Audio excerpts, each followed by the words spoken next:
We divide 478 by 5 in long division method. 5 times 9 is 45. On subtracting we get 2. So now we put down this 8 and it is 28. 5 times 5 is 25.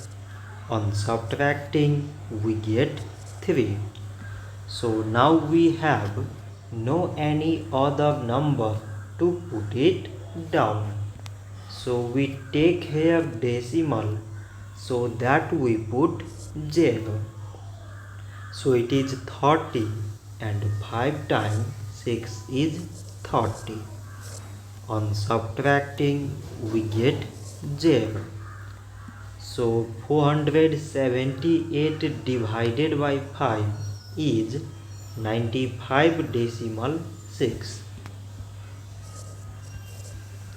So this much for today and thanks for watching.